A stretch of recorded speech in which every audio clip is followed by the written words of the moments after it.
हम सब बड़े भाग्यशाली हैं, क्योंकि गुरु महाराज जो है,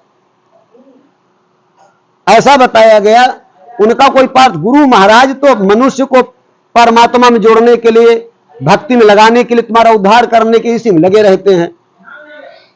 क्योंकि ऐसे ही बताया जाता है, ये गुरु महाराज तो ज्ञान देते हैं, ज्ञान के बाद फिर तुम भजन के द्वारा अनुभव करते हो। ये खाली सुन लेते, अनुभव नहीं करते हैं।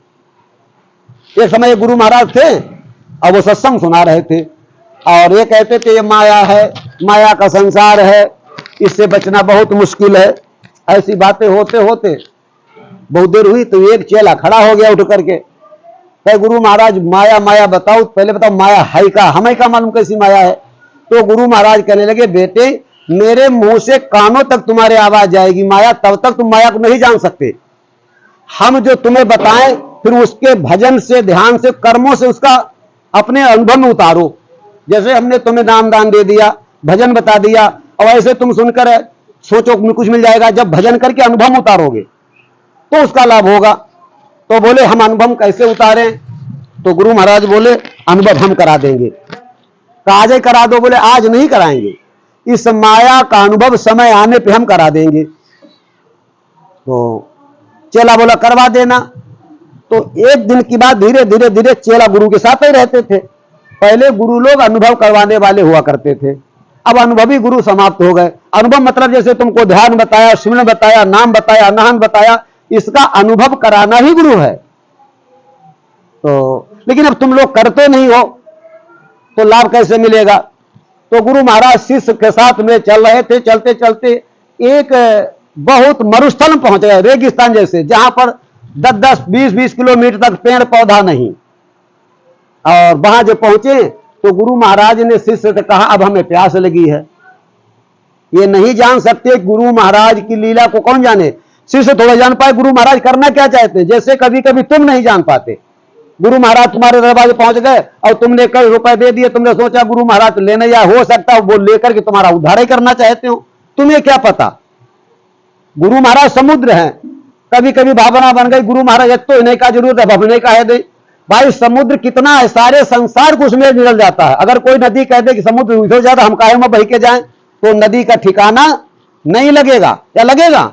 आखिर मुझे समुद्र मिलना, अगर ये भावना बनाए समुद्र में खुदा जल हमसे बहुत ज्यादा, हम क्या करेंगे, हमें तो नहीं मिली तो क्या, लेकिन नहीं जाएगी तो समुद्र का उद्धार, नदी का उद्धार नहीं होगा जब तक उसमें जाकर के वो मिलेगी नहीं। ऐसे गुरु महाराज में हमारा तन, मेरा मन, मेरा धन और हम सब कुछ समर्पित उसमें नहीं होंगे तब तक मेरा उद्धार नहीं होगा। गुरु जी ने वहां पर चालू कर दी लीला, बोले बेटा हमें प्यास लगी है, कहीं से जल लाओ।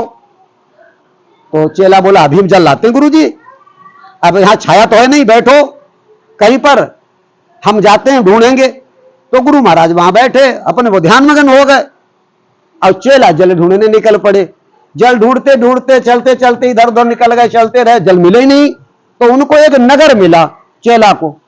जब वहां नगर मिला तो नगर पर एक पनघट पे एक लड़की जवान बड़ी सुंदर जल भर रही है। और जब जल भरते देखा तो उन्होंने सोचा ये तो बड़ी सुंदर, ये तो तीन लोक में भी सुंदर नहीं। तो वो लड़की जल भर के चली तो वो चेला अब जल नहीं मांग रहे हैं, जल की जरूरत नहीं रह गई, वो लड़की पीछे पीछे चलने लगे। तो लड़की ने पूछा कि तुम वहां पनघट मिले, मेरे पीछे पीछे कह रहे? तो कहा आए तो हम गुरु महाराज का जल लेने के, उनको प्यास लगी, लेकिन हम तुम्हारी सूरत में मोहित हो गए। चेला बोले इसलिए हम तुम्हारे पीछे, कहां तक तुम जाओगी? तो उसने हम अपने घर जाएंगे। कहा तुम्हारे घर में कौन है? कहा मेरे माता पिता का और कोई नहीं है। तो पीछे पीछे चेला होने पहुंच गए। लड़की अपने घर में चली गई तो माता पिता मिले, बोले क्या मतलब? तो बड़ा हिम्मत बांध के उन्होंने यह कह दिया हम तुम्हारी लड़की से विवाह करना चाहते। देखो जल पिलाना चाहते गुरु जी को, अब लड़की से भी नारद की तरह फंस गए। तो बाप ने कहा ठीक हमारी लड़की अगर तुमको पसंद आ गई तो मेरी शर्त है, हमें तो विवाह करना ही करना है, अगर तुम मेरी शर्त मानो तो हम तुम्हारे साथ अपनी लड़की की हम शादी कर देंगे। तो कहा बताओ दुनिया की ऐसी कोई शर्त नहीं जिसे हम मंजूर कर लें। कहा और कोई लंबी शर्त नहीं, बस इतनी शर्त है हमारी बिटिया के साथ तुम विवाह करोगे और आज के बाद इस जगह को छोड़कर, मेरे घर को छोड़कर तुम्हें कहीं जाना नहीं है। स्वीकार है कि नहीं स्वीकार है? तो उन्होंने सोचो इतनी सुंदर जा हमें घरवाली मिली, हम कहूँ था तुम नहीं जी, हम तो बाबा आदमी बन गए। चला गुरु जी कहूँ रही अपने।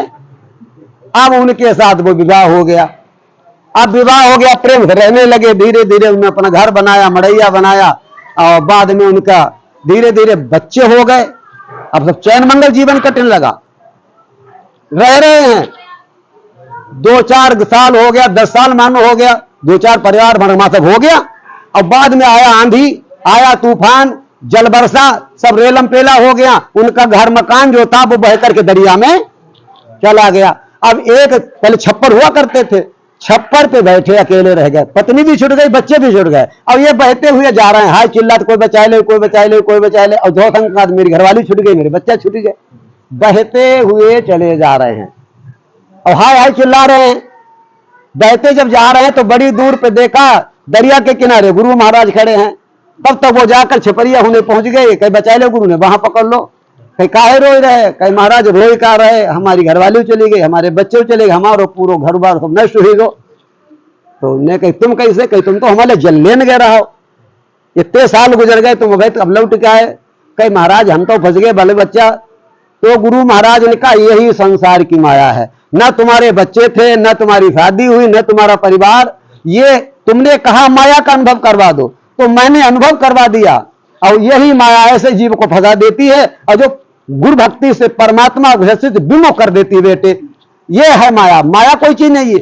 बाकी तुम उसी परिवार में रहते, अगर हमसे नामदान लिया था, तुम मुझसे कह देते कि मैं गृहस्थ आश्रम जाना चाहता हूं, तो तुम गृहस्थ आश्रम चले जाते और फिर भजन भी करते, परिवार पत्नी बच्चे भी होते, घर मां कान देखते, फिर भी मैं तुम्हें उसी कीली से लगाकर उद्धार कर देता और तुम पार हो जाते। और तुम उस माया में फंस के देखो, वो भी नहीं मिल पाई और ये भी नहीं। प्रेम से बोलो श्री सद्गुरुदेव भगवान। तब उन्हें अनुभव हो गया कि ये माया गुरु महाराज के कहने भी चलती है। अगर गुरु महाराज कह देते विवाह कर लो, घर बना लो, तब भी बच्चे होते, परिवार, और मैं वहां पहुंच जाता। और उनसे विमुख होकर मैंने काम किया तो ये भी हाथ में लगी और ये भी।